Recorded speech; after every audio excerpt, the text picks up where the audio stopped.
नमस्कार मंडळी, स्वागत आहे तुमचं माझ्या यूट्यूब चॅनलमध्ये, ज्याचं नाव आहे जर्नी विथ सीमा व्लॉग. तर आज आपण डोसा चटणी बनवणार आहे.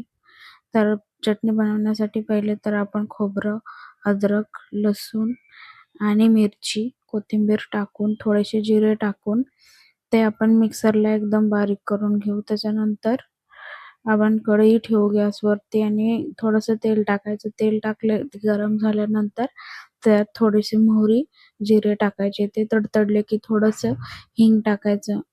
नंतर कढीपत्ता धुवून टाकायचा. कढीपत्ता पण तडतडला की थोडीशी हळद टाकून जी चटणी आपण बनवली ती त्यात टाकून लगेच फिरवून घ्यायची. त्यानंतर थोडंसं मीठ टाकायचं आपल्या चवीनुसार आणि तयार आहे माझी कोकोनट चटणी. तुम्ही पण अशी करून बघा. मला अशा पद्धतीची आवडते म्हणून मी अशी बनवते. तुम्ही पण ट्राय करा एकदा. त्याच्यानंतर मी हे बॅटर बनवलेलं होतं डोश्याचं. तर हे बॅटर मी एकदम चांगलं फेटून घेते. तवा तर मी गॅसवर गरम करण्यासाठी ठेवला आहे.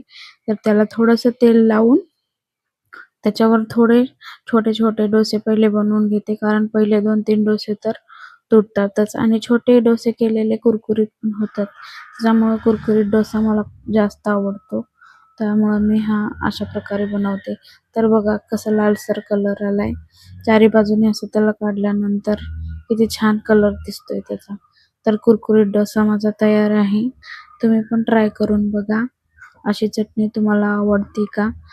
आणि आवडल्यास मला कमेंट करा, लाईक, शेअर, सबस्क्राईब करा. नवीन यूट्यूबर आहे.